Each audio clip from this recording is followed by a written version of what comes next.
Indiana who had concerns related to this issue. They weighed in. We made changes to the legislation to accommodate their concerns. And this will enable Hoosiers to be better equipped to thrive in this ever-changing global economy in which we live. We've managed to maintain the earned income tax credit so that work pays more than joblessness. We've expanded the child tax credit for families trying to make ends meet. We've protected the adoption tax credit so that caring adults can become loving parents. And we've preserved private activity bonds. These benefit low-income housing and help build hospitals and schools and other essential programs in the communities that need them most. Now, the bill also makes good on our promise to repeal what many regard as the most oppressive aspect of Obamacare, the individual mandate tax. I promised Hoosiers for years and years that I would get rid of the individual mandate. Tonight, we'll be fulfilling that promise. In Indiana, nearly 140,000 Hoosiers chose to pay this tax instead of buying insurance they either don't want or can't afford. In my home state, 81% of those who paid this tax made less than $50,000 per year. This comes from the IRS. And 40% of the people who pay this tax make less than $25,000 a year. Tell me this isn't a tax on the working poor. This bill lifts the burden for families in Indiana and across the country, and it's one of the many reasons that I will be proudly supporting it. Collectively, this is a no-brainer. This legislation will lead to an increase in capital investment, which will lead to an increase in economic growth. This bill will make workers more productive so that they earn higher wages. This bill across every income category will cause Americans to see a reduction in their tax rates and more take-home pay, more of their hard-earned money in their pockets. So many Americans haven't seen an increase in take-home pay in well over a decade. It's time to provide relief to hard-working American families. It's time to create certainty for our job creators so that they can create more jobs. I look forward to helping move this legislation across the finish line this evening. I hope we get some bipartisan support in that effort. I thank you, Mr. President, and I yield the floor. Mr. President. The senator from Massachusetts.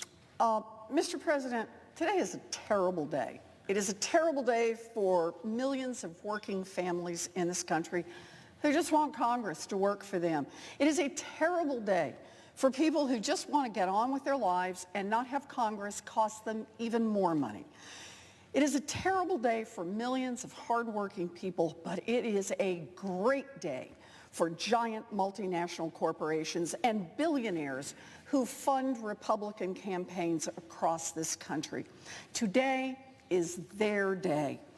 Every fundraiser, every fat check from a billionaire, and every champagne and caviar party has been about getting to this day, the day when the politicians that they put in charge of Washington would pay them back with a $1.5 trillion giveaway. Now, supporters of this bill call it tax reform. It's not tax reform, it is a heist that steals from millions of middle-class families and hands that money over to the wealthy.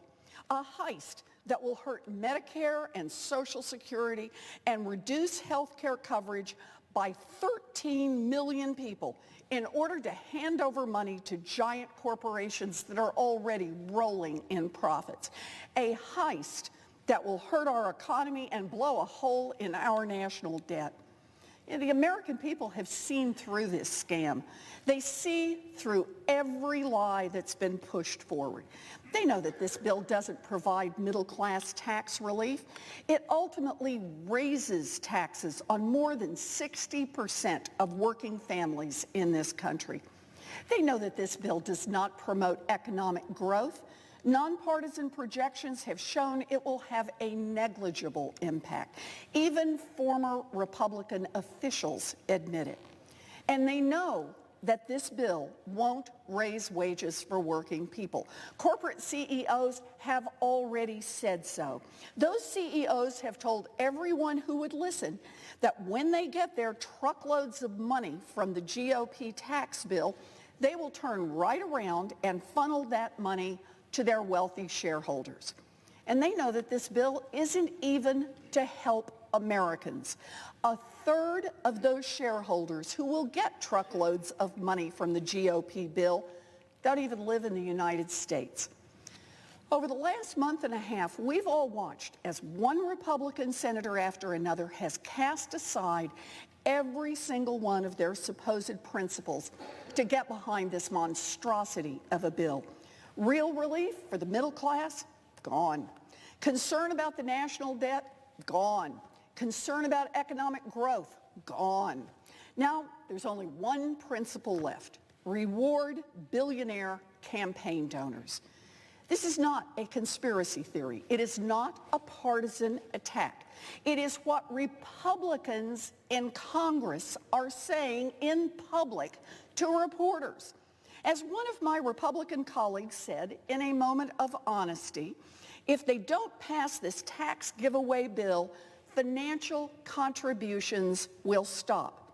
And a Republican House member said big donors told him to pass the tax bill or don't ever call them again. Let's call this out for what it is. It's government for sale. And that's how you end up with a $1.5 trillion tax giveaway to corporations at a time of record corporate profits. You know, it's not supposed to be this way. Congress is elected by the people. It is supposed to represent their interests, not those of the people and companies rich enough to fund campaigns. And boy, is there a lot of work for us to do. Over the last 30 years, corporate profits have skyrocketed, while wages for working people have stayed flat.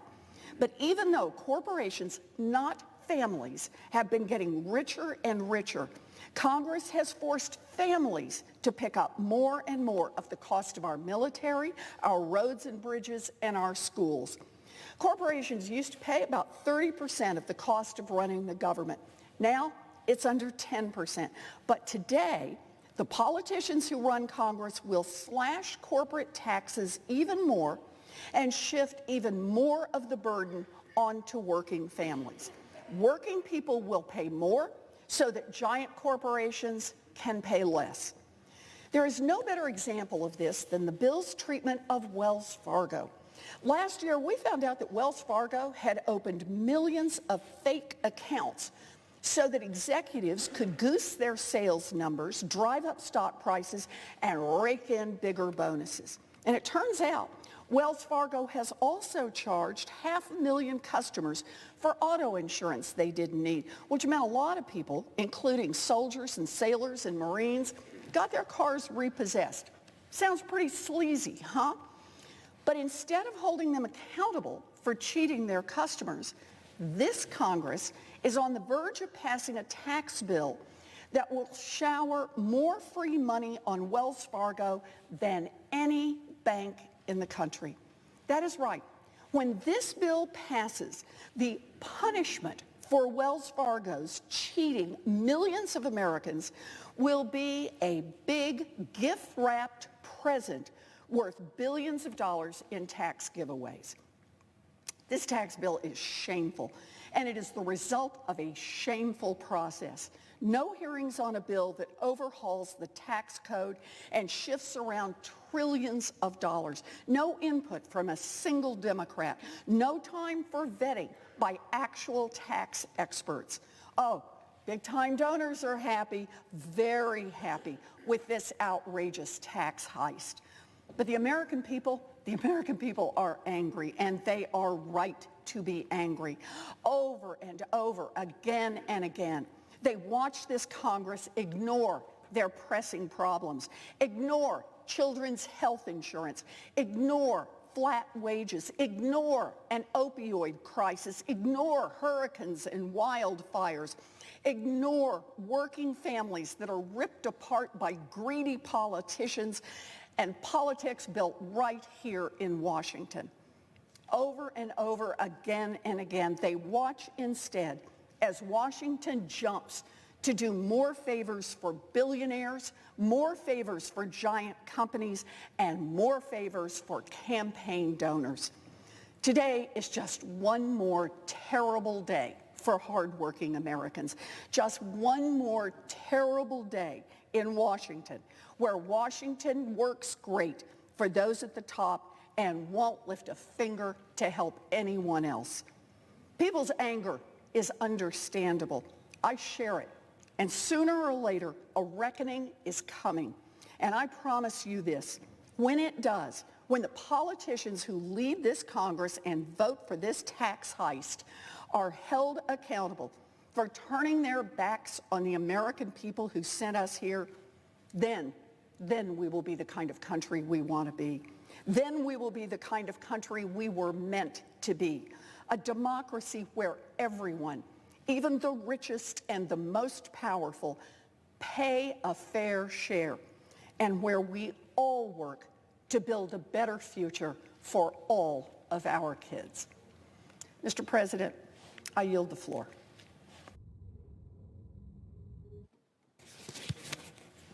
The Assistant Democratic Leader.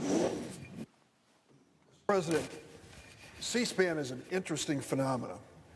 When I go back home to Illinois, I run into people who say, I saw you on C-SPAN, and I often joke and say, do you have trouble sleeping? Why are you watching C-SPAN? Because I wonder who it is that really watches C-SPAN. It could be a lot of people who are really fascinated by politics. It could be folks who are finding it difficult to sleep. And it could be some older folks who just pass the time by watching what goes on the floor of the Senate and the House. But tonight, I think we have a special audience on C-SPAN. Tonight, I think it is entirely possible that we are going to have the wealthiest section of crowd audience television viewers in the history of C-SPAN. You know why? They got a bill coming up, a bill that is designed for them, for the wealthiest people in America. And so they're probably at this point trying to figure out how to live stream C-SPAN onto their yachts so they can see if this tax bill is going to pass. Why would they do that? Why would they be tuned in? Because this is the biggest tax break for the wealthiest people in the history of tax code reform. It is.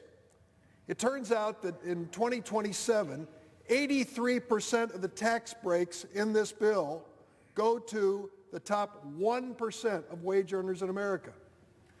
Boy, how could you sit down and write a tax bill that is so lopsided for the wealthiest people in America?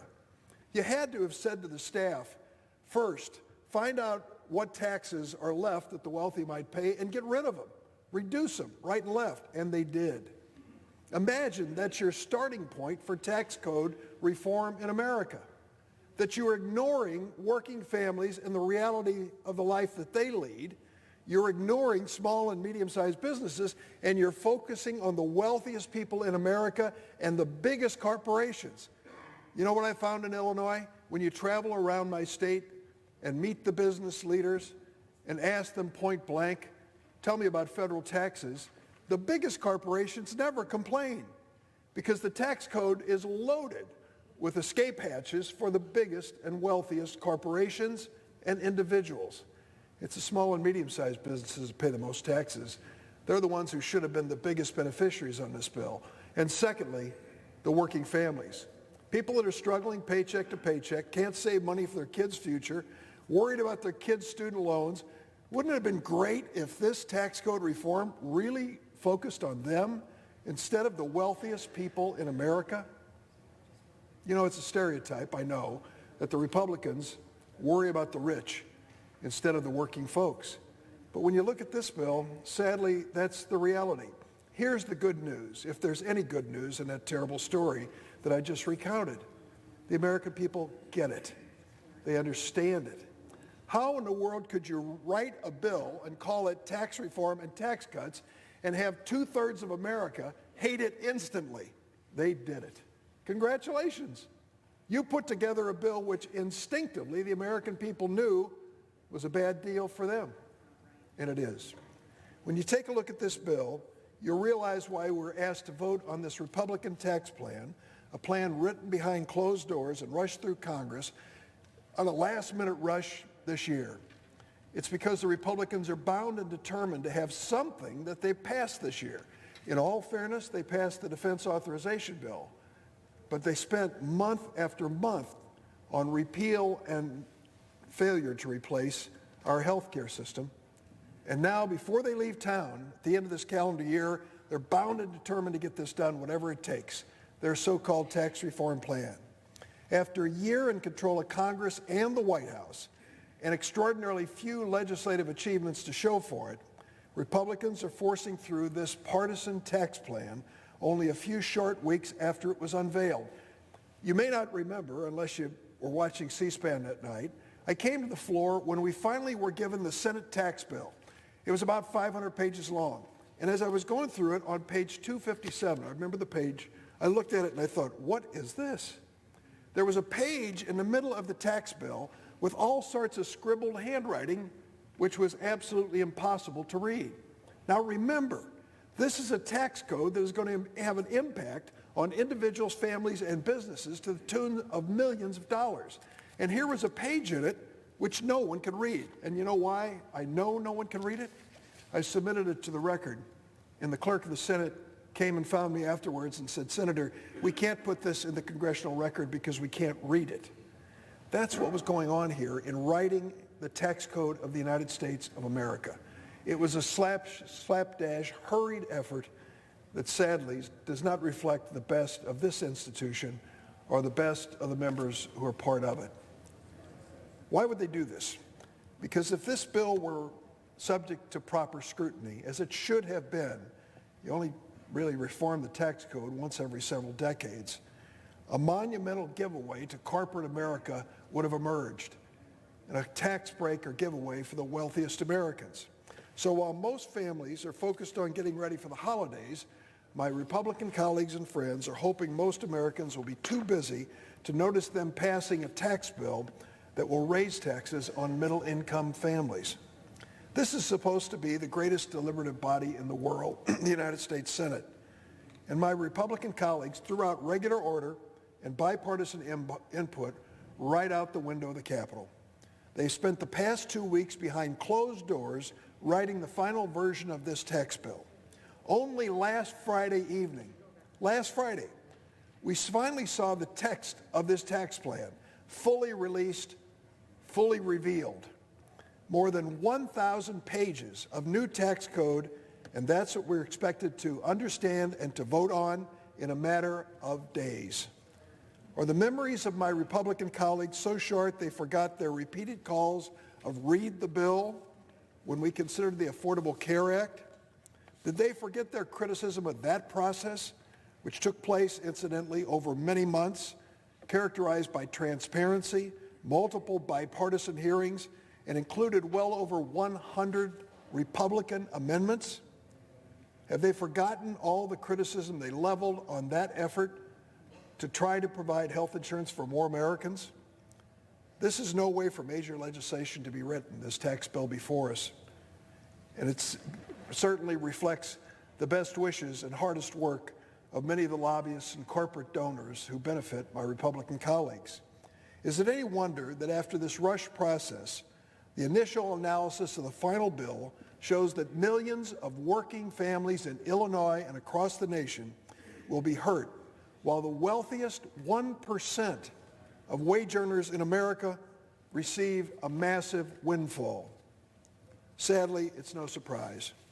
In their plan, Republicans chose to make essentially all individual provisions in the tax bill temporary in order to pay for massive permanent corporate cuts that'll make overwhelming benefits for the wealthy investors.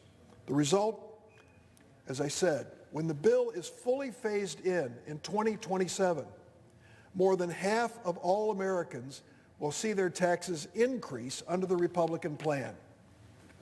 These are tax increases that will be felt particularly hard by those in households in the bottom 60% and those families with kids.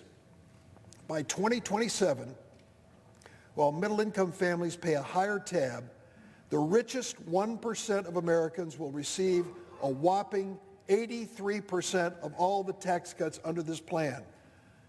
I just can't believe they pulled this off, that the Republicans figured out how to give 83% of the tax breaks to the top 1% of wage earners in America and sell it as tax reform to help working families. It's indefensible.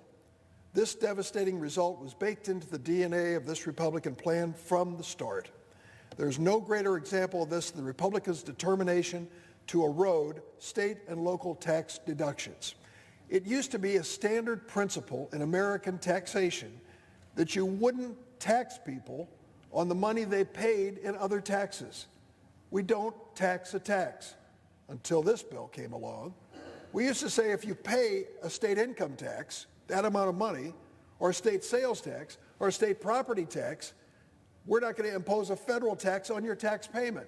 No tax on a tax. They didn't buy it. They changed it. They put limits on the amount of deduction that you can make for this. And what does it mean? Ask the realtors in my state or the home builders. And they'll tell you that this is going to be a damper on economic growth in the state of Illinois, a growth that we desperately need in my state to create jobs and opportunities. This vital deduction is taken by nearly 1/3 of all taxpayers, and taxpayers in my home state benefit from it among the most in the nation. The principle is simple. Illinoisans under the new Republican plan will start paying federal taxes on the local state property taxes that they pay, and they don't receive the deduction that historically has been there. Republicans apparently feel differently because in the face of weeks of warnings from realtors, home builders, local school districts, state and local officials, and first responders about the increased difficulty which the elimination of this deduction will create, it didn't deter them one bit, and every single Illinois Republican congressman ignored all of this and voted for this terrible plan.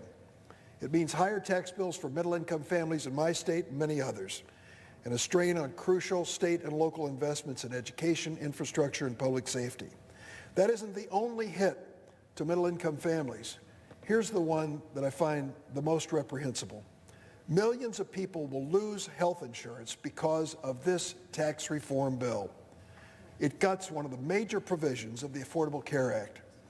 After failing miserable to achieve one of their campaign promises to repeal the Affordable Care Act and take away health care from millions of families, Republicans slipped into this tax bill a provision that undermines the Affordable Care Act. And the net result of it is an increase of 10 to 20% for health insurance premiums for those buying in the marketplace, and, this is a kicker, 13 million Americans are going to lose health insurance because of this tax reform bill that's brought to us by the Republicans.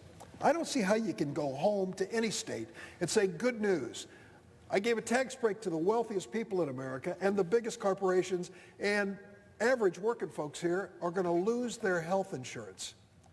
How can you stand up and say that is good for your state or for this country? Republicans' efforts to take away health care from families and give tax cuts to the wealthy shouldn't surprise us.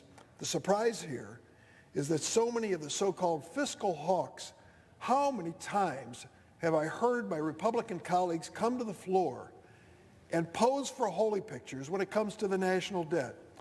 Oh, it goes over and over again, the speeches they give when there's a Democratic president.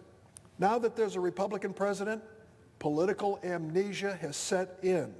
It turns out that this Republican tax reform, giving tax breaks to the wealthy and not to the middle-income families of America, will add $1.5 trillion to our national debt. So who will pay off that debt for these tax breaks to the wealthy? I'm afraid it's our kids and our grandkids. Somehow these fiscal hawks are able to convince themselves that cutting taxes on the wealthy is worth a new burden on our kids. When you get past all the fancy rhetoric, the bottom line is that Republicans believe we can afford to add $1.5 trillion to the debt if it means giving tax cuts to the wealthy. But we can't afford it as a nation. when we know that we need to make massive investments in things that mean a lot to working families? Shouldn't we have put more money in fighting the opioid crisis? Claimed almost 2,000 lives last year in my home state of Illinois. Shouldn't we have put more money in helping kids go to college so they aren't burdened with student loans that change their lives? Shouldn't we have put more money into medical research? Couldn't we have put more money into investing in our infrastructure? No. The Republicans say there's a much higher priority, tax cuts for wealthy people.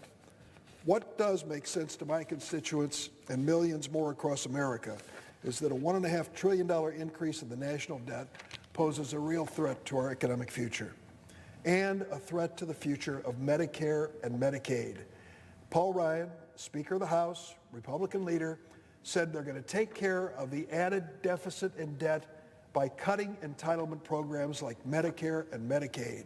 I would say to Paul Ryan, my neighbor from Wisconsin, you're in for a fight, my friend. And it won't be just the Democrats. It'll be a lot of folks in Wisconsin who aren't going to stand for that outcome. Americans deserve better than what the Republican leaders in Congress have brought to us with this bill, rushed through without bipartisan consideration and without review by experts. This may be a, quote, big political win for the Republican Party and their donors, but it's on the backs of hardworking families.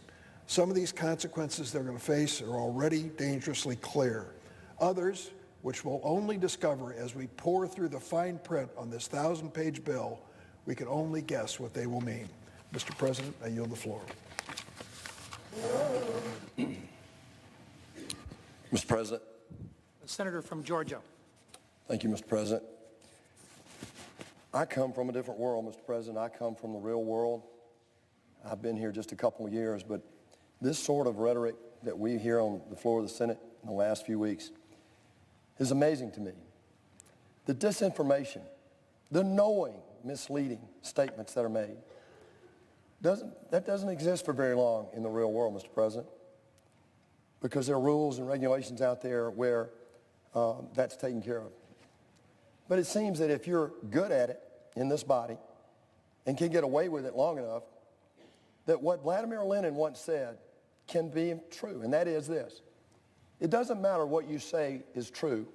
It only matters that you say it and say it and say it, and pretty soon, to the common folks in your country, it becomes a truth. Well, Mr. President, I think we have lived through a century where we've done nothing but disprove that as a free society here and as a leader of the free world. And I think what's at stake tonight in this vote is bigger than just a few changes in our tax code. Good grief. We could work for the next 10 years and not clean up every detail of this tax code. But this is a first step to bring sanity back to our country. Let me put a little perspective on this, Mr. President. Let's talk about what President Trump inherited when he took office in January of this year. We had 8 years of the lowest economic growth in the history of the United States, Mr. President, 1.9%. We had the lowest workforce participation rate in over 40 years. In the last 8 years, Mr. President, we borrowed 35% of every dollar that we spent by the federal government. This body borrowed before you and I got in the Senate. In the last 8 years, under the last administration, where under 6 years of that 8 years, the opposing party here in this body had a supermajority for 2 years, had a majority for 4. So for 6 years, that party had the White House and they had the majority in this Senate at least. And in those 8 years, they doubled our national debt from $10 trillion to $20 trillion this year. Even though last year, or the last year of the last administration in 2016, our federal government collected more federal tax than any other year in our history. And the last few years have been the same. But why didn't that, with all that borrowing, even when the last administration said, okay, we need to fix infrastructure, we need to get the economy going, they put $1 trillion into fake infrastructure investments, Mr. President, and none of these parameters moved. We still had no economic growth. This is the same party that liberalized Social Security and Medicare to a point where they're not sustainable. And just in 14 years, both those trust funds go to zero. This is not about going to Medicare and Social Security and finding money to give to the rich, Mr. President. This is trying to figure out how to get the economy going so we can save Social Security and Medicare. It's no more complicated than that. But what we hear here are words like shameful, ridiculous. I think what President Trump walked into here was shameful and ridiculous. In the United States, the wealthiest country in the history of the world, to have those sorts of performance parameters is ridiculous. It is shameful. There will be a day of reckoning, and it's today, Mr. President. Our president took that seriously. He said that job one is growing the economy. And let's put that in perspective. He said that in this first year of his administration, he wanted to focus on three things that would grow the economy. One is he wanted to pull back on regulations. And I'm here to tell you today that over 860 of the most onerous regulations and rules have been reversed so far this year. The second thing President Trump said is he wanted to work on energy. Well, we got the Keystone Pipeline working. He actually moved on stopping the Clean Power Plan that was thwarting the energy production in this country. And in this bill tonight, we will open up the ANWR production capability to give us capability in the energy side of our economy. The third thing the president said he wanted to do was change our archaic tax plan, not to give money to the rich, Mr. President, but to open our companies and our workers to be more competitive with the rest of the world. For the last decade, maybe even the last 30 years, Mr. President, I have lived this in my career. In 40 years, I've watched U.S. competitiveness decline and decline and decline. Why? Because of two reasons. Our federal government grew out of any proportion. In 2000, the size of our government was $2.4 trillion, Mr. President. Last year, it was $4 trillion. That's under one Republican administration and one Democratic administration. But we poured regulation on top of regulation. We liberalized all of our social programs to a point that we cannot afford it. And the second thing we did is we loaded on to this tax situation where we lost our competitiveness with the rest of the world. The rest of the world lowered their tax rates while we actually increased ours. They reduced their regulations while we increased ours, and we just simply lost our competitive edge, such that today, Mr. President, 2 out of every 3 acquisitions regarding a U.S. company are U.S. companies being bought by a foreign company. Now, that's a C corporation. In many cases, it's an S corporation. And why is that? It's because of the tax arbitrage, the difference between our 35% corporate tax rate and the average of 18% in Asian countries and 21% in Europe. And all we're doing here is to try to reach to some point of being reasonably competitive with the rest of the world. So this president walked into a disaster, Mr. President. And what we've seen in the first year are dramatic results. 2 million new jobs have been created this year. 860 regulations reversed.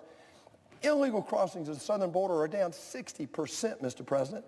We passed a bill in this body, 97-2, that allows a department head in the Veterans Administration to remove people for cause, for lack of performance. And guess what?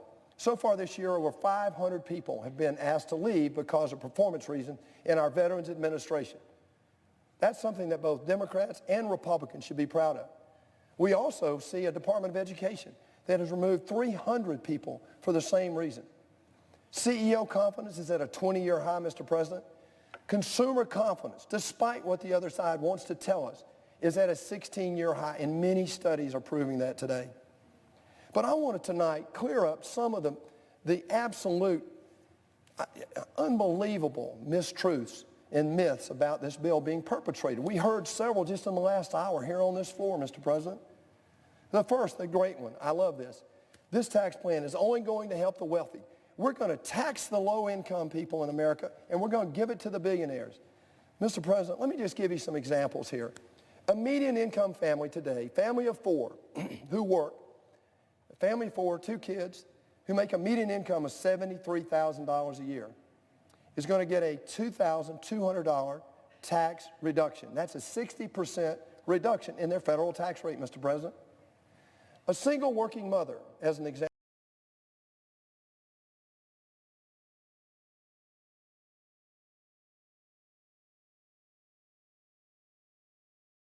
with 1 child at home. Now, this is a parent that has to find child care, has to find her way to work, gets very little help from family or friends, does it on her own. I know many people like this. That person is going to get a 75% tax cut in this bill, Mr. President. Beyond that, today, 52% of households in America, this is before this bill, 52% of households in America pay zero federal income tax, Mr. President. But this bill goes further. Up to 6 million people will potentially be removed from the tax rolls because of this bill. Now, I'm just a simple business guy, Mr. President, but I just look at the facts. These are mathematical facts here. There's no projection, no opinion. This is part of this current bill that belies half of the mistruths you just heard in the last hour on this floor. The second one is a process question. Of course, this is what we always hear the minority party say. I dare say, as an outsider, I heard Republicans say this in the last 6 years, where there's no transparency. Oh, we didn't have due process. There's no regular process, no regular order. Well, Mr. President, in the last few years, there have been over 70 public hearings, Senate hearings, in committees about tax reform. This particular bill has been in full regular order. Yes, it was done in reconciliation, but that is regular order. I personally would have preferred not to have done that, but it's within regular order. It went through committee. Amendments were put up and passed and debated in committee. Then a bill was brought to the floor. We voted on amendments here on this floor, and then it went to a full vote and was passed, or will be passed tonight, Mr. President. This tax plan, the third myth, this plan will not generate economic growth. This is a really rich one, Mr. President, because most of the people saying that have never written their signature on the front of a check. They just simply haven't been in business. And yet these are now the newfound experts in this body who say, well, this is not going to grow the economy. Of course it's not. We need bigger government to grow the economy. Haven't we proven that? No. We've disproven that. If anything, over the last 8 years, Mr. President, we have proven that bigger government does not correlate with a better growing competitive economy.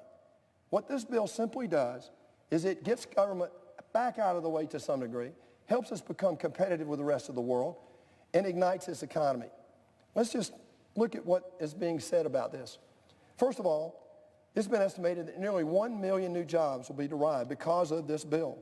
It's estimated that annual incomes of working Americans will go up somewhere between $4,000 and $9,000. That's in addition to the tax cuts, Mr. President. That's because of the demand for labor in a growing economy will create rising wages. The other side says, well, to get rising wages, you need to increase minimum wage.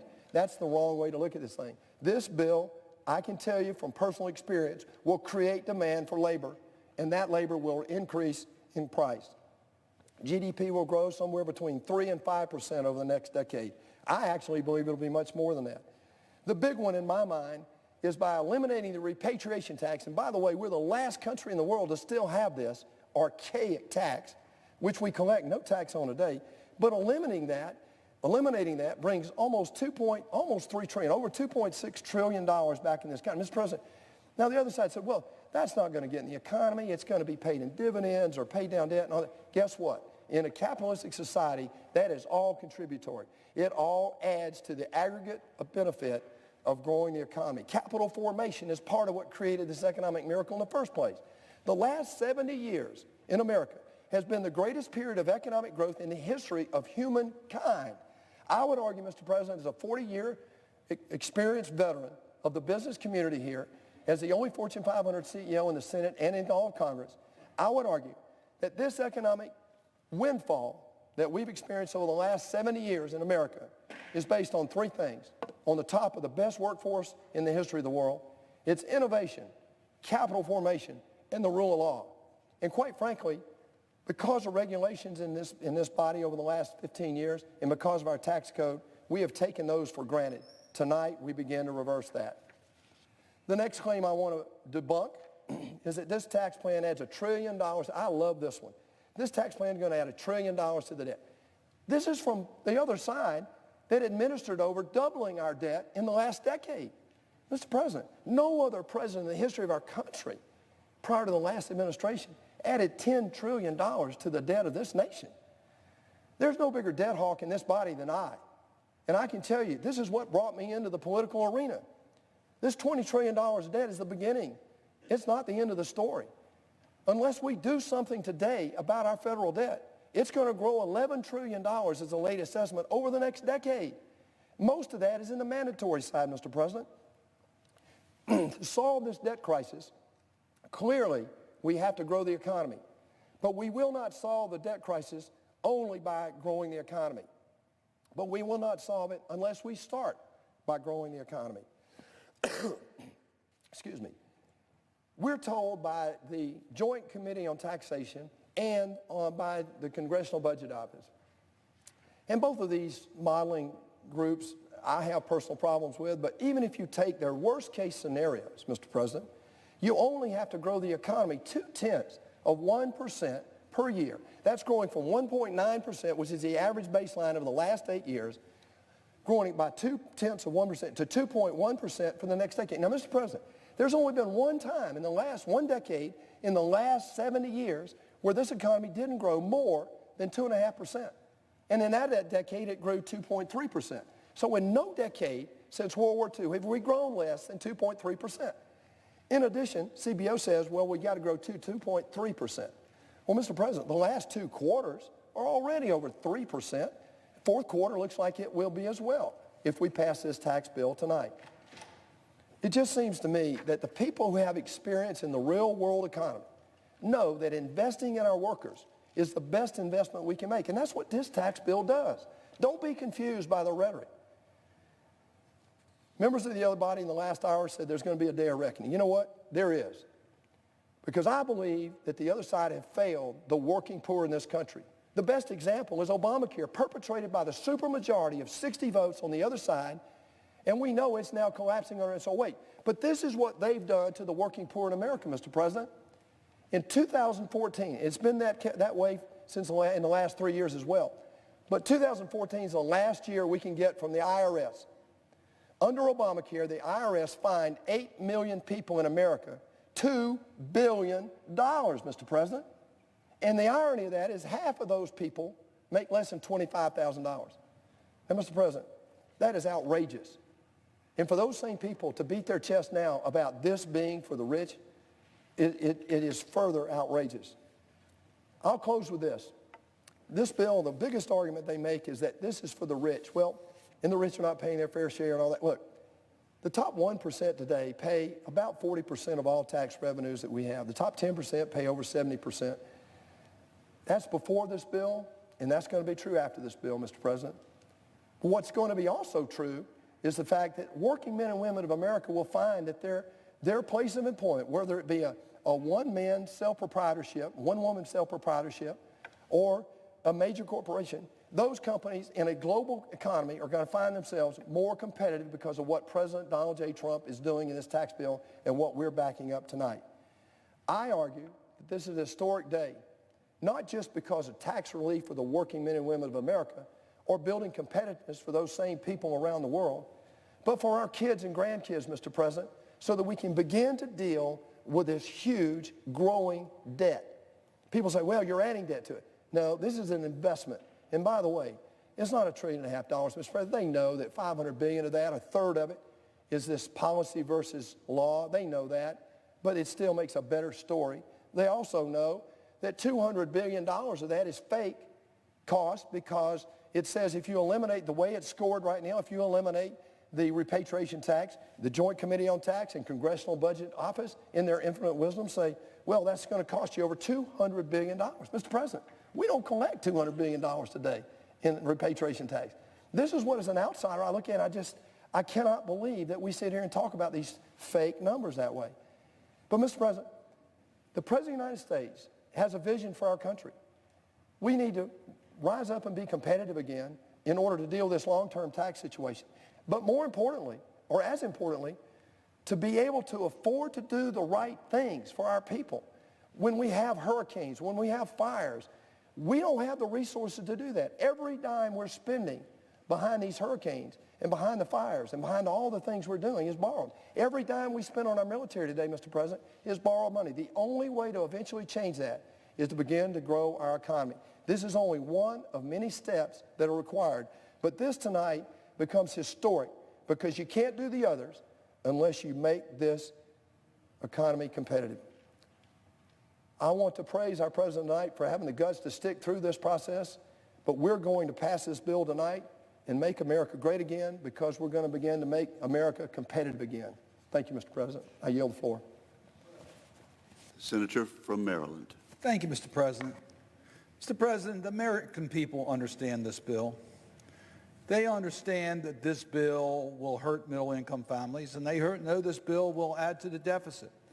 They understand the Joint Committee on Tax has scored the bill as adding to the deficit, and I hear so many of my Republican friends talk about being deficit hawks. We follow the recommendations of our professionals. This bill will add to the deficit. That is why the American people believe this tax bill, which has been advertised by the Republicans as a tax cut, is not good for America. That's an extraordinary thing to get the majority of Americans against a bill that is purported to be a tax cut. And that's because they understand it's not a tax cut for middle-income families. Let me just give you one number. The corporate tax rate under this bill will be reduced from 35% to 21%. That's a substantial reduction in the corporate tax rate. Now understand, only about 5% of the largest businesses in America pay the corporate tax rate. This isn't a rate paid by small businesses. This is paid by mega corporations. They're getting a tax cut, and you look at the cost of that tax cut as scored by the Joint Committee on Tax, the professionals, and it's about $1.5 trillion of business tax relief. And guess who pays that $1.5 trillion?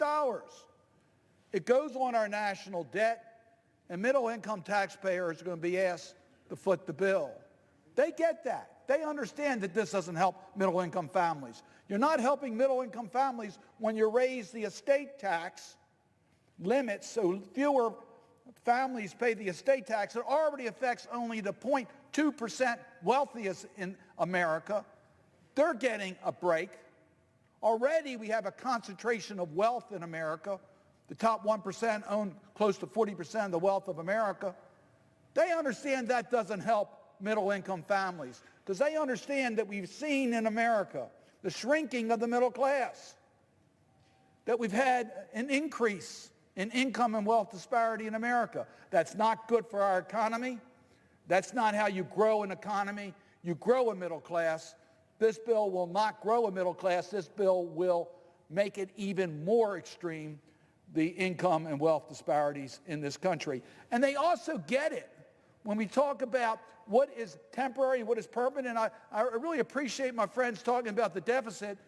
Of course, they don't include the fact that many of these tax provisions are only temporary, such as the major tax relief for individuals. That's temporary in nature. The business tax is permanent. And I hear my Republican friends saying, well, we'll just extend that. Well, you extend it, the deficit's even larger than the $1.5 trillion. But why are the individuals, why are the middle-income families that get some of the benefits of this bill, when you add it all up, they lose, but you get the benefits they get are temporary. Business tax relief, permanent. This bill is an assault on middle-income families. And when you take a look at the deficit, how we're going to have to pay off that deficit, and who's going to pay off that deficit, it's going to be middle-income families are going to be left holding the bill. We know that. And that's why this bill is not popular. That's why we know that it is not good for middle-income families, and it's not good for our economy. But we even go further than that in this bill. They even go further. It's been pointed out in the Senate, they added the provision that's now in the conference report that takes out an essential part of the Affordable Care Act on individual responsibility that would ultimately leave about 13 million Americans without health insurance. Now, Mr. President, why was this done? It's done for two reasons. First, the Republicans have been trying to repeal the Affordable Care Act, and these are 13 million people who have benefits today are going to lose it. But the second thing is, you can use those savings, and they're not real savings. We're talking about less money being used to help people get health insurance. Use that to provide additional tax cuts for wealthy Americans and corporations. So you're knocking 13 million people out of health insurance using that money in order to extend these tax breaks for higher income and businesses. That's unconscionable. What's going to come next? Well, you're not even subtle about this. We now are going to say, well, the deficits are bigger than we expected. I hear, my friends on the Republican side, they're deficit hawks. Well, you're not deficit hawks when you deficit finance a tax cut. That's not helping this country. So what comes next? Well, we're going to have to cut Medicaid and Medicare. Who suffers when you cut Medicaid and Medicare? It's going to be middle-income families again. And then we're going to have to take a look at the federal budget. I've heard some of my colleagues already talk about this. I see plans right now that we're going to take it out on the federal workforce. The federal workforce, which has already contributed about $182 billion to the deficit through getting pay adjustments that are below the cost of living, having freezes, going through continuing resolutions and sequestration and government shutdowns, asked to do more with less. So we are talking about critical services to the American people, whether it's the research that's done at the National Institutes of Health, whether it's food safety, whether it's veteran services, whether we're talking about dealing with the opioid crisis in America. All that is at jeopardy, and we know that. We know they're coming back with cuts in these programs because we now have a bigger deficit as a result of giving corporations these big tax cuts, not all businesses, just the biggest businesses, and giving the high-income people this tax relief. That's why the American people do not like this bill. And we talked about creating jobs. I hear my friend again talk about creating 1 million jobs under this tax bill, spending $1.5 trillion and creating 1 million jobs. Well, we had bipartisan legislation in the last Congress that took a couple $100 billion of one-time only revenues and said the responsible thing would be to use that for infrastructure, to seed infrastructure. And if we could get that up to about $300 billion, we created 4 million jobs. 4 million jobs for $300 billion. Here you've got 1 million jobs by your own number, spending $1.5 trillion. It's a terrible investment for the American people. We can do better. But this bill is also an attack on our states. It's an attack on Marylanders. It's an attack on the state of Maryland. Marylanders will come out much worse under this bill. And there are many reasons for it. But one of the major reasons is that the bill eliminates the deduction for state and local taxes. And I got to talk a moment about that, because I did serve in the state legislature, as did many of the members of this body. And I believe that we should respect state and local government. It's the same taxpayer that pays local taxes, pays state taxes, pays federal taxes. Ever since we adopted a federal income tax, we've always, one of the only provisions that's remained intact throughout the entire history of the income tax is to say we're not going to tax on tax. We're not going to impose taxes on state and local taxes. And that, of course, was one of the reasons why a constitutional amendment was changed to allow income taxes, and now we're breaking that commitment on federalism. We're really breaking the constitutional spirit to tell our state and local governments that we're going to impose taxes on taxes and make it more difficult for you to raise the revenue you need in order to finance state and local services. So in Maryland, about 45% of Marylanders use the state and local tax deduction. We happen to rank number 1 in the nation on the number of taxpayers that use state and local tax deductions on their federal income tax returns. And the average amount, this is the average amount in Maryland on deductions for state and local taxes, is $12,900. That's the average. So the average taxpayer in Maryland is going to pay more taxes as a result of the $10,000 limit that's imposed in this bill. But it even gets worse for Marylanders. And this is going to be typical, I think, in a lot of states around the nation. Maryland has an itemized deduction and has standard deductions on their income taxes, as many states do. But I think Marylanders are going to be surprised to find out that they may not qualify for itemizing their deductions at the federal level, because as a result of the changes that have been made here, only about 5% of the people in this country will still use the itemized deduction. So you go and do your federal taxes, then go to your state expecting you'll be able to deduct the state these items, only to find if you haven't deducted at the federal level, you can't deduct at the state level, because we harmonize in our enforcement with the federal government. We We didn't think about that when you put this provision in the bill. I heard my friend say we had hearings. We didn't have hearings on that provision. We've never had a hearing on that provision. We've never brought state people into our committee and say, what happens if we raise the standard deduction? What impact does it have on the states? What impact on the states if we eliminate state and local tax deductions? We haven't had those discussions. And quite frankly, it's going to be more challenging for our states and local governments to meet their needs. And they have the primary function for educating our children and keeping our communities safe. That's a primary function of local government. Sanitation and dealing with public health is going to be much more challenging for our state and local governments to be able to do their finance. And did we consider that when we took up this bill?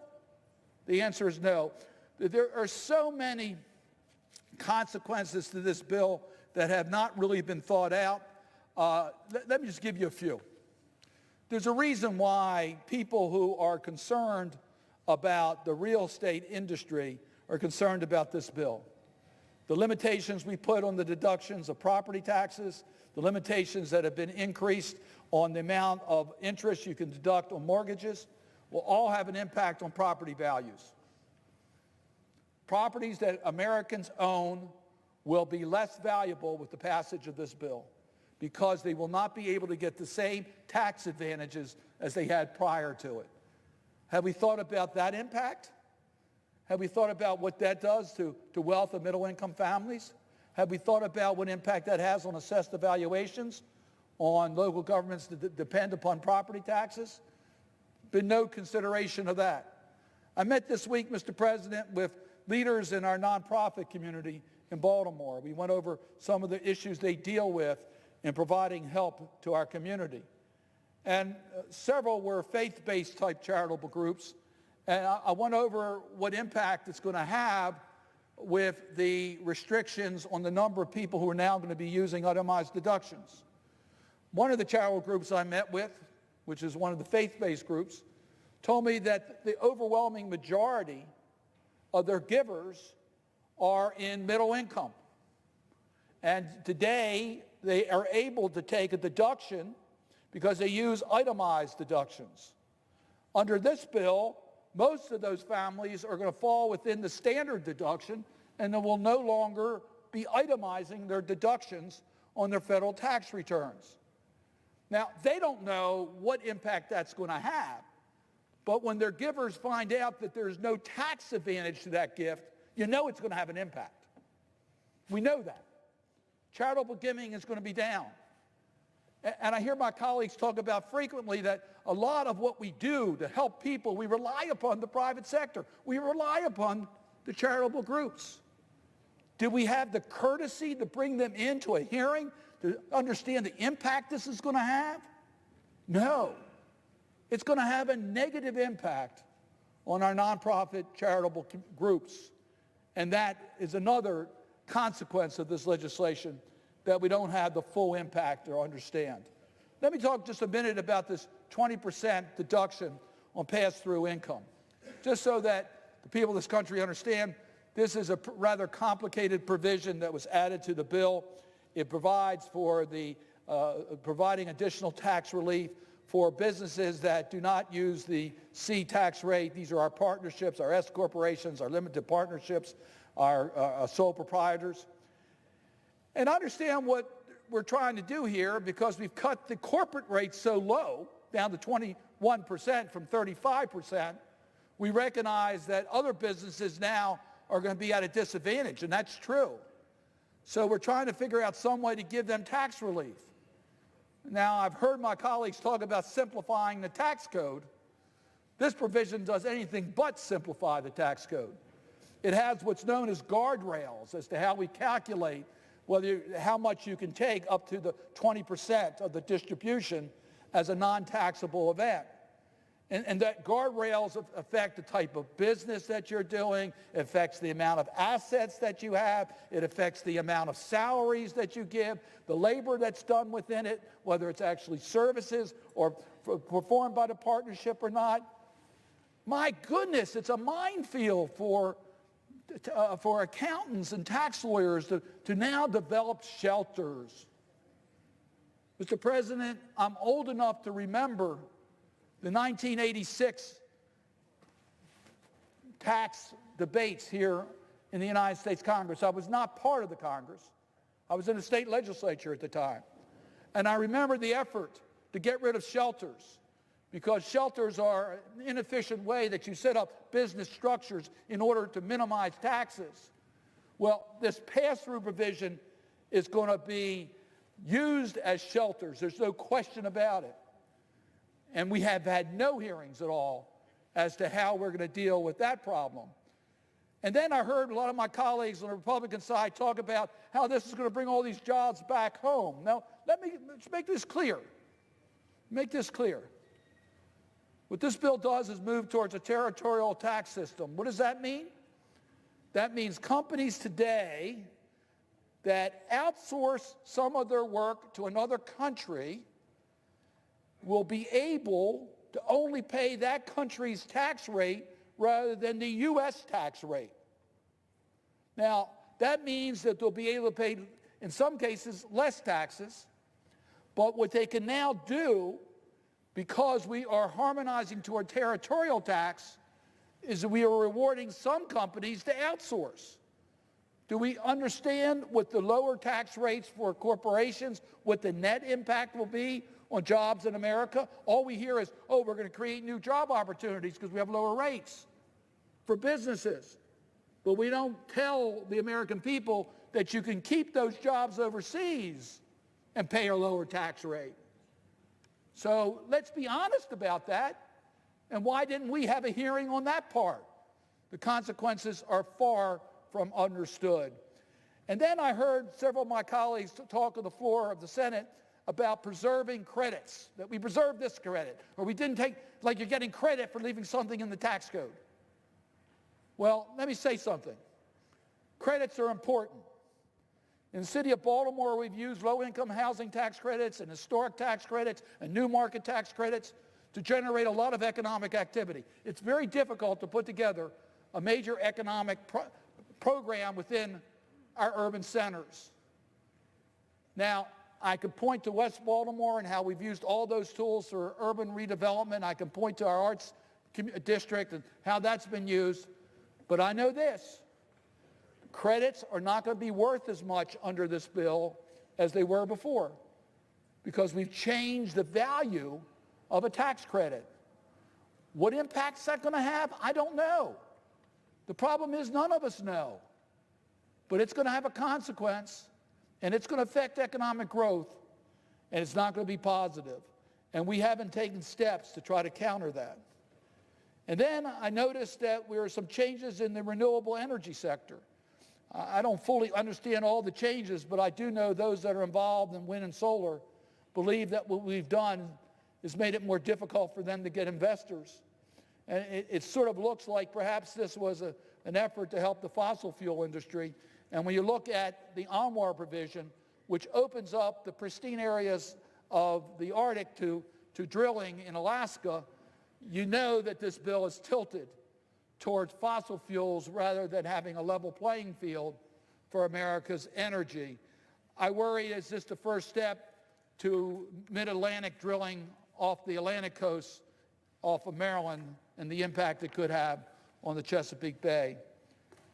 Mr. President, I must confide that I've been in conversations with some of my colleagues on both sides of the aisle, asking whether we will cooperate on a corrections bill.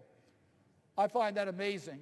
We haven't passed this bill yet, and we're talking about the process to correct the mistakes that are clearly in this bill.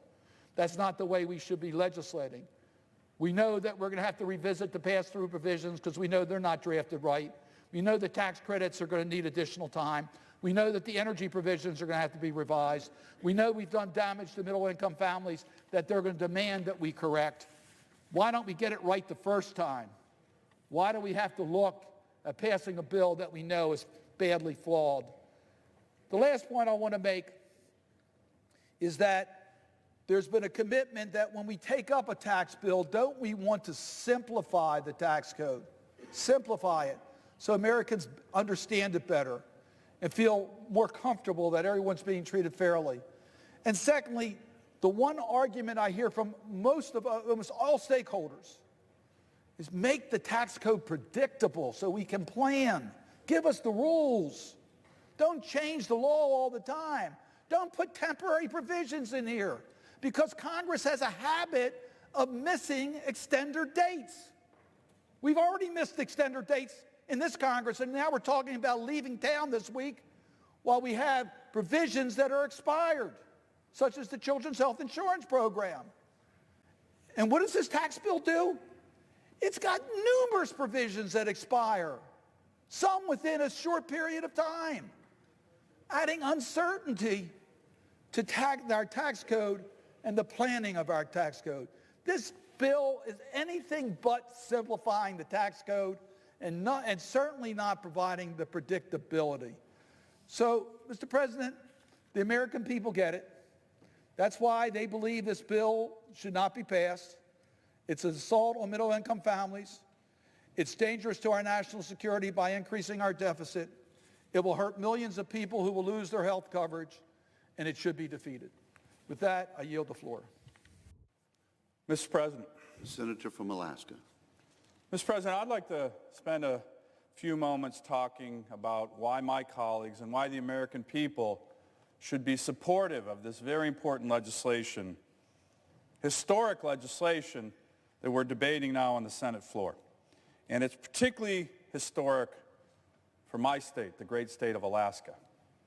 But, Mr. President, there's been a lot of misinformation on this bill, and we're seeing the debate, a robust debate, which is fine. I don't need to repeat all the arguments on both sides, but I will say that my colleagues on the other side have seemed to focus on one particular point. They're coming down here, and they're making this point again and again and again. And that's the point that this bill will supposedly raise taxes on the middle class. We're hearing it. Everybody's saying it. Well, Mr. President, the problem with that argument, it's just fundamentally untrue. And the truth will be in the paychecks of the American people that they'll see in a few months. So, let me just talk about some of the provisions that are in the bill.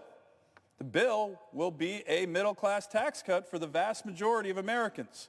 Here are some of the provisions. These are in the bill. These are the facts. The bill doubles the standard deduction. For an individual, the standard deduction goes from $6,300 to $12,000. For a married couple, it goes to $12,700 to $24,000. That's in the bill. That's important for middle-class families. It doubles the child tax credit. The child tax credit is doubled from the current $1,000 to $2,000, so more parents can claim it. It's in the bill. That's a fact. And it lowers rates. In fact, it not only lowers rates for middle-income Americans, it lowers rates on every single income bracket in the IRS code. That is a fact. Bottom line, Mr. President, an average family of four making $75,000 a year will have about $200 more per month in take-home pay under this bill. $2,400 a year. A single parent making $41,000 a year will see their tax bill decrease by $1,300. That is a 73% decrease. That's a fact. It's in the bill. And let me mention, Mr. President, one other critical way in which this tax bill will bring middle-class and working-class tax relief. It will get rid of the very regressive and unfair individual mandate of the Affordable Care Act. Mr. President, about 20,000 hardworking Alaskans and over 6 million Americans have to pay a tax, a penalty to the IRS for not buying something, health insurance, that they cannot afford. Let me repeat that. They are penalized for not buying something that they can't afford. Think about the absurdity of that. And here's the thing, why this is such an important middle-class tax cut when we get rid of that penalty. Close to 80% of the Americans, the 6 million Americans who pay the Obamacare individual mandate tax, close to 80% of them make $50,000 or less. Think about that. But tonight we're getting rid of that tax, that unfair penalty, and that will undoubtedly bring tax relief for the middle class. This bill also decreases taxes on small businesses and companies so they can reinvest here at home in our great nation, hire American workers, give pay raises, and help grow our economy. And Mr. President, many of these ideas, doing these kind of things, have been bipartisan policy ideas for years. When we've talked about tax reform, let me just give you one. In 2012, President Obama said our current business tax structure hurts American businesses and inhibits growth. He said, quote, the tax system provides tax breaks for moving jobs and profits overseas and hits companies that choose to stay in America with one of the highest tax rates in the world, unquote. That's President Obama. That's President Obama. That was true then, and it's true today. Something has to be done. And we're doing it tonight. The bill will also give small businesses and large companies a chance to help grow our economy. And Mr. President, you have heard senators after senators come down here on the Senate floor. My colleague from South Carolina has talked about this eloquently for years. It's an issue I care deeply about, but here's the issue. We've had a lost decade of economic growth. For over 10 years, we have not hit 3% GDP growth once in a year. Once in a year. Now, Mr. President, it's an issue I care deeply about. Matter of fact, I come down on the floor and I talk about it a lot. One thing that I have noticed in my 3 short years in the Senate is I'm not sure I've seen my colleagues from the other side ever come down and talk about the need to really rev up the economy. The fact that 1.5%, 2%, which was what we've had almost for the last 13 years, is not good for the country. I think, unfortunately, a lot of them believe this idea of the new normal. That America hitting at 1.5%, 2% GDP growth is America hitting on all cylinders. Well, don't believe it. We talk about GDP growth. But, Mr. President, what is that? It's really a proxy for the health of the U.S. economy. It's a proxy for the American dream. And in the last 10 years, that economy has been sick. And for millions of Americans, the American dream, which is based on a strong American economy, has been a mirage. We have to change this. This should be a bipartisan issue. Getting back to traditional levels of 3% or higher GDP growth should be something 100 senators agree on. And this bill is going to help us do that. Mr. President, finally, I'd like to talk about something in the tax bill that will greatly benefit my state and our country. And that is opening the 1002 section of the non-wilderness Arctic National Wildlife Refuge for American energy development. Now, a lot of my colleagues on the other side of the aisle have come down and talked about this. But I'm going to tell you this, Mr. President. I can't begin to describe the elation that will be felt by many, so many in my state when this passes. The vast majority of Alaskans support this provision and have supported it for decades. Hundreds, if not thousands, of Alaskans have worked tirelessly to get it passed since the 1002 area was set aside by this body in 1980 for possible energy development. So don't believe all the rhetoric about, oh, that area is off limits. That area is actually on limits. The Congress in 1980 said, We know there's a lot of energy there, and we should look at the opportunity to explore it. Congress come back and make the call someday. So hundreds, thousands of my constituents, my fellow Alaskans, and I know some are in the gallery right now, right above me, have been working on this for decades, and I want to thank all of them. But we've been stopped. We've been repeatedly stopped. You're seeing some of the arguments, many of which are truth challenged. Let's just say that, so I'm being polite to all my colleagues. So year after year, we've tried. The last time we made a big effort on this, my colleagues on the other side of the aisle killed this provision in 2005. Now, it was a crushing evening in 2005 when this provision did not pass. It was a crushing evening for the late, great Senator Ted Stevens, particularly when the then Senate Minority Leader, Harry Reid, said killing the ANWR provision and beating Ted Stevens was, quote, one of the joys of my life. It's the former Senate Minority and Majority Leader. Well, Mr. President, voting for the provision to unlock ANWR tonight will be one of the joys of my life. And I'm certain that Ted Stevens will be joyfully watching from above, smiling. Mr. President, last month a group of Alaskans came to D.C.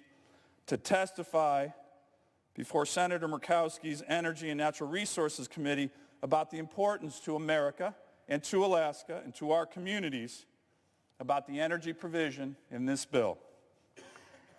Matthew Rexford, who lives in Kaktovik, Alaska, which is a village that's actually in the Arctic National Wildlife Refuge, provided riveting testimony. Let me quote from that testimony. Quote, "My fellow Inupiat and I firmly believe that attempts to permanently block development in the 1002 area, an area intentionally not designated as wilderness by Congress because of its oil and gas potential, is a slap in the face to our region and its people. It's exactly the same thing as saying it's okay for everyone else in this great country to have a thriving economy, but you can't have one at all. You people living on the North Slope, you people living in Kaktovik, sorry, you can't do it." Matthew went on to talk about how responsible oil and gas development supports local communities by providing jobs, business opportunities, infrastructure investments like schools and hospitals and clinics, things that most communities in America have in abundance. We don't have that in abundance in my great state. He said the industry, quote, has moved our people away from third world living conditions, and we refuse to go backward in time. It has provided basic services most Americans take for granted that communities like his don't have. Mr. President, increasing domestic energy production will not only be good for my state and for communities like Kaktovik, but it will also boost our country's economy, and this is a very important point. It will strengthen America's national security. Now, my colleague from Maryland, whom I have a lot of respect for, just talked about this is going to hurt national security. I couldn't disagree with him more. Producing more energy responsibly, oil, natural gas, renewables, and making the United States the world's energy superpower once again will dramatically increase our nation's national security, and this is something we should all agree on. Mr. President, I've served in the Marines for over 2 decades, and I've served as a U.S. Assistant Secretary of State whose portfolio included global energy issues. I've seen how energy can be used as a tool for good, productive diplomacy, and for troublesome power grabs by our nation's foes. When we don't have to import energy from countries that don't like us, or when we have the opportunity to actually export energy, American energy, to our allies, this dramatically strengthens our nation's national security. Mr. President, you and I both sit on the Armed Services Committee, and we've heard for years from Department of Defense military and civilian leaders, whether Secretary Carter, a Democrat, Secretary Mattis, a great Marine general, they have all consistently emphasized this point. Making America the world's energy superpower will help with jobs, will help with our economy, and it will dramatically help our nation's national security. Let me conclude by telling a story that really emphasizes this point. Last year, I attended the Halifax International Security Forum. National security leaders throughout the world attended. I was in a meeting with a great national security leader of this body, Senator John McCain, where we were meeting with a senior-level Russian dissident and asked him at the end of the meeting, what more can we do in our country to help push back against the Putin regime and the activities they're undertaking to undermine U.S. interests around the world and in our own country? What more can we do? He looked at us and said, the number one thing you can do is produce more American energy. Let me repeat that, Mr. President. In terms of national security, the number one thing we can do is produce more American energy. And we do it more responsibly with the highest environmental standards of any place in the world. In opening the 1002 area, using those highest standards, the world's highest standards, with the most advanced technology, will produce more American energy for the betterment of my state, my constituents, but for the whole country. Mr. President, we are on the cusp of passing a bill that will put more money in the hands of the middle class, grow our economy, and fulfill a 40-year-long dream for Alaska. The might of America has always been and will always be in the ingenuity of our people, the ability for Americans to make decisions for themselves, to live their lives as they see fit, to build, to grow, to make a better tomorrow for the next generation. The American dream does not have a price tag, but it can be stymied. It can be stymied and stunted by an overbearing federal government that wants to hinder the freedom of the individual, an overbearing federal government that crushes economic hope and opportunity through overtaxation or overregulation, and it does this by telling someone like Matthew Rexford from a small village more than 5,000 miles from here that he and his people can't make a better life for themselves and for their children by developing resources on their own land.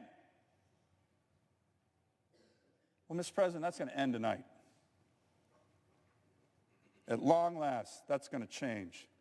And the vast majority of Alaskans, Democrats and Republicans, native and non-native, are going to celebrate.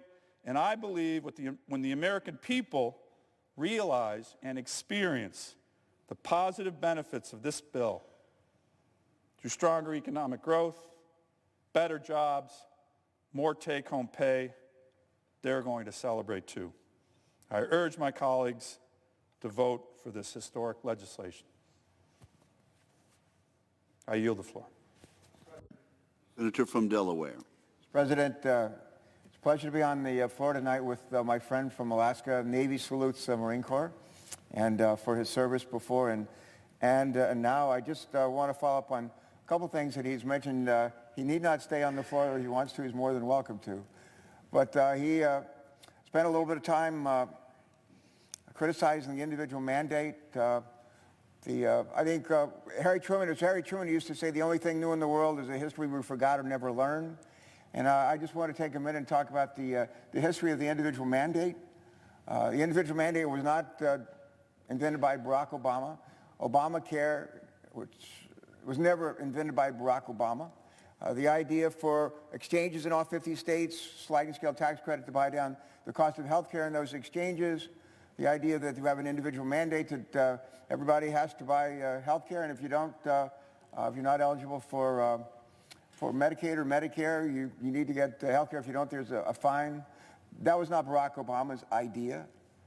The idea that employers of a certain size, certain number of employees have to provide health care coverage for their folks, that was not a Barack Obama idea. The notion that the insurance companies couldn't deny coverage to folks who had a pre-existing condition, that was not an idea invented by Barack Obama.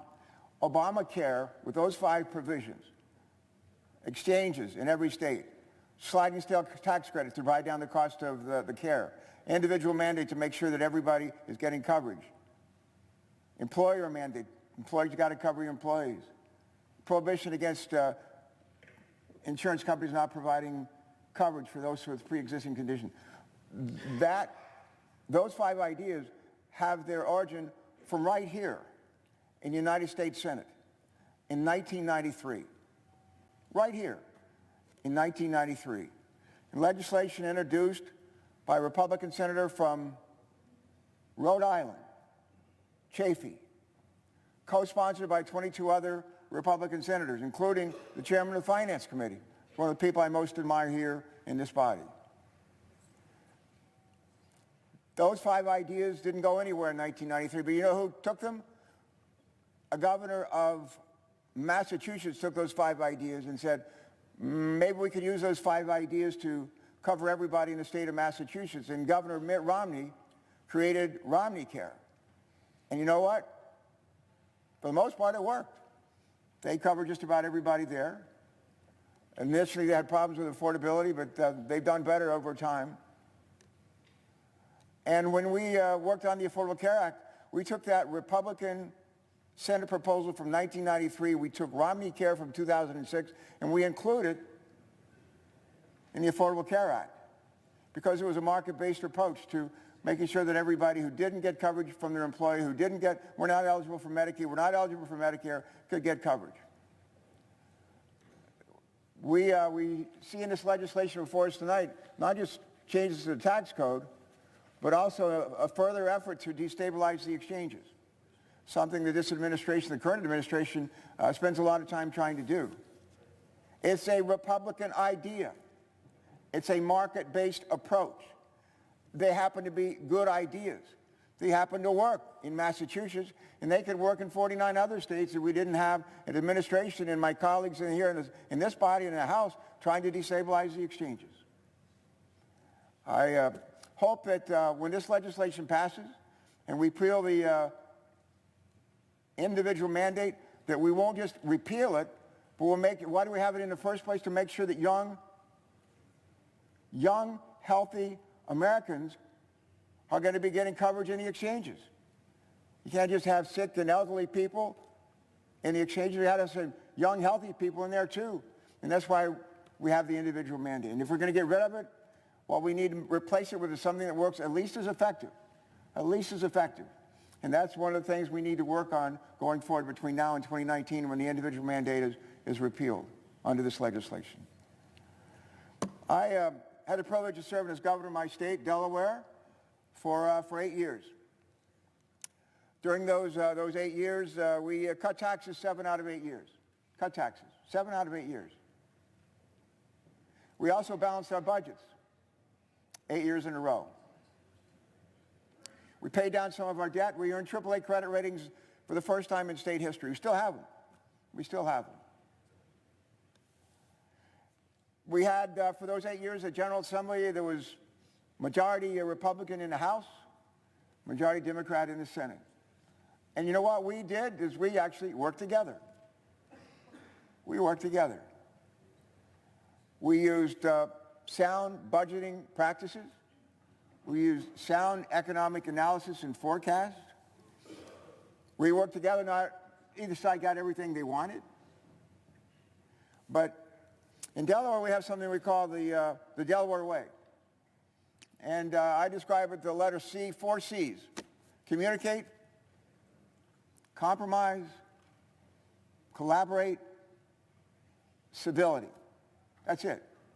That's the Delaware Way. Communicate, compromise, collaborate, and use some civility. We don't do much of that around here. and we are the worse for it.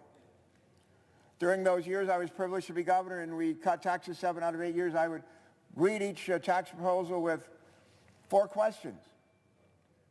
1, is it fair?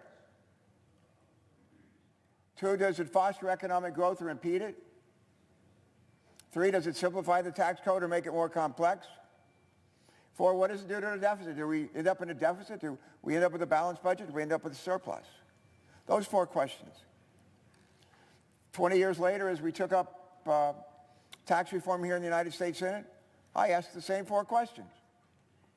Is it fair? Does it foster economic growth? Does it simplify the tax code? What does it do to the budget, to the deficit situation that we face? Those are the 4 questions. Others have already talked about fairness. Let me just say that when you look at what's going to happen in the first couple of years after the passage of this legislation, lower income folks, families, they're going to get a tax cut too. It's not just the wealthy. Low income families will get a tax cut too for a couple of years. Families making $30,000 will benefit. They'll end up lowering taxes for the first, I think, 2 years after the implementation of this legislation. After 3 or 4 years, families making $40,000 and less will be on the losing side. After 5 years, families making $50,000 on the losing side. And after about 8 or 9 years, families making as much as $75,000 will not be paying less taxes. They'll actually be paying more taxes. And meanwhile, folks whose income is, I don't know, $500,000, $1 million and more, for the most part, they will realize very substantial reductions in their taxes. Really substantial reductions. And as that income goes up, the greater are those reductions in their tax obligation. Some people say, is that fair? It depends on who you ask. If you happen to ask the people who are making $30,000 or $40,000 or $50,000 a year, they probably say, maybe not. Fair for a while, but not for long enough. I mentioned those 8 years I served as governor of our state, how we balanced our budgets, paid down debt, got AAA credit ratings. More jobs were created in those 8 years, Mr. President, than any 8-year history of the state of Delaware. I didn't create any of them. I did not create one of them. I helped create a nurturing environment, though, for job creation in our state so that little businesses could get started and grow into bigger businesses. Bigger businesses could make a profit and hire more people. But tax code is important, an important ingredient in that nurturing environment for job creation and job preservation. Not the only ingredient, but an important ingredient. I think it was Senator Cardin who stood right here in front of me a little bit ago, and he talked about how important it is to have certainty and predictability. That's almost as important as the tax rates, to actually know what we're going to face and not face the uncertainty of rates going up and down and the rules changing in the years to come. But I just want to run through a short list of other ingredients in that nurturing environment that I don't believe we're addressing in these changes to the tax code. One is the common sense regulations. One is common sense regulations. Regulations that protect us, protect our health, our environment, do so in a way that's cost effective. Another is to make sure that we're producing out of our high schools, out of our schools, out of our colleges and universities, our community colleges, people who can read, who can write, who can think, who can use math, who have technology skills, science, engineering, the ability to come out of their schools and go to work in the millions of jobs that are going unfilled these days. Because the skill sets that are demanded by employers for these millions of jobs are met up by the people who are looking for work for the most part, except about 800,000 people, the DACA folks, who could fill 800,000 of those 3 or 4 million jobs that are unfilled. What's another ingredient? Access to capital, the ability of business to get money, to raise money, to be able to invest in plant and equipment and your employees and their workforce. Another is access, not just to capital, but access to foreign markets, to be able to sell the products that we make here, the services we provide in other countries around the world and get into those markets. Energy costs. My colleague from Alaska said that, in his comments, he said that one of the things that we ought to become in America is like the superpower for, where's that fixer? Superpower of energy. Who invented nuclear energy? We did. We're the Saudi Arabia of coal. We're Saudi Arabia of natural gas. We create, as far as I know, as much electricity from wind and solar as I think any nation on earth, and we need to do a whole lot more, and we can. Healthcare costs. We pay way too much money for healthcare in this country. And actually, we have a pretty good idea of how to bring it down. And one of those good ideas is the exchanges. And if we wouldn't stop undermining them and degrading them and destabilizing them, they'd actually work like they do in Massachusetts and a bunch of other states. Public safety is a key ingredient among the forces and factors that are helpful in creating that nurturing environment. Investing in research and development that can be commercialized, turned into jobs and economic opportunity, hugely important. Protecting intellectual property, protected against cyber attacks. Transportation infrastructure. Earlier this year, the nation's civil engineers, Society of Civil Engineers, evaluated our transportation infrastructure in this country.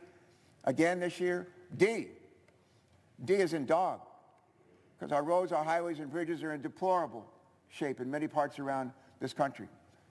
Do we invest any money in this tax bill? If I had $1 trillion to invest in this country to strengthen our economy, I'd put it in infrastructure, roads, highways, bridges, rail, ports, airports, broadband, just deploying broadband in vast areas of the country, in rural areas of the country where we don't have access to the internet. That's what I would do. We don't do any of that in this legislation. So in terms of economic growth and jobs creation, what we're told by most economists is, sadly, a lot of the companies that will make extra money realize greater profits from these changes in the tax code. Majority of them, according not to me, but economists are a lot smarter than me, say a good deal of that money is going to go not to further investments in plant and equipment, not to R&D, not into their workforces. It'll be turned into dividends and stock buybacks, and not to create the kind of economic growth that we all want. Let me talk a minute about the third question I always ask about tax reform proposals, and that is, does it simplify the tax code or make it more complex? During our markup, our vote and debate in the Finance Committee on the proposals, one of my colleagues, I think it was Senator McCaskill, had a stack about this tall of the tax code, federal tax code. And one of our expert witnesses from the Joint Tax Committee was asked, will this legislation that's before us tonight, will it actually make that stack of books which make up the tax, is it going to make it smaller? He said, no, quite the opposite. It's going to make it larger. Now, the idea of doubling the standard deduction, enabling more people to not have to itemize their taxes, that makes the tax code simpler. That's a good idea. But overall, when you look at all the other changes in this legislation, that stack, which represents the tax code, is not going to go down. Ultimately, it's going to go up. Not my words, the testimony of the Joint Tax Committee. And lastly, what is going to be the effect of this package of tax changes on, what is going to be the effect on budget deficits? And here's where I think we really missed the boat. When Bill Clinton became president in 1993, we were in a deficit. We're in a recession, and he became president. 8 years later, when he turned the reins over to George W. Bush, in those 8 years, more jobs were created than any 8-year period in the history of the history of the United States. More. And then on top of that, the last 4 years of that administration, 1998, 99, 2000, 2001, we had balanced budgets, surpluses. And when the reins of leadership were turned over to the next administration, to George W. Bush, I think CBO was forecasting a budget surplus of at least $5 billion, probably more. There was a concern that we were actually going to the surpluses too fast.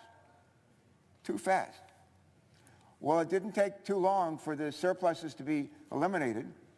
And when that administration came to an end, we are in the worst economic recession since the Great Depression. We call it the Great Recession. We went from 4 years of surpluses to the worst economy since 1930s. And that's what Barack Obama and Joe Biden and a new Congress in 2009 inherited. I know some of my colleagues think that there's not been any kind of economic recovery. Just look at where we were in 2008 and 2009. For the last 8 years, we've had economic growth, job creation in 8 consecutive years. I don't think we've ever seen that kind of that sustained economic growth in the history of our country.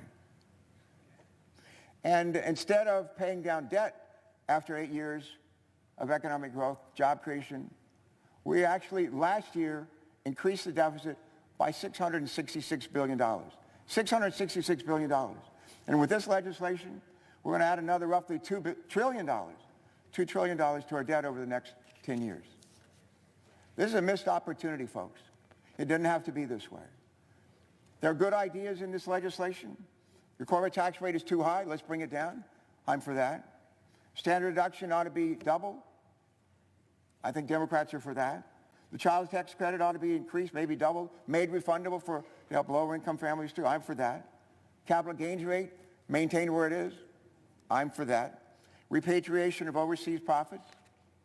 I'm for that. There's a lot of things I think we could actually serve as a foundation on which we could come to agreement on bipartisan legislation. And we never, as far as I'm concerned, we never really had a fair chance. I'll close with an African proverb. My friend Senator Scott is about to follow me here. He's heard me say this before. But an old African proverb that says, if you want to go fast, to travel alone. If you want to go far, travel together. If you want to go fast, travel alone. If you want to go far, travel together. We should have traveled this road together. We should have traveled this road together.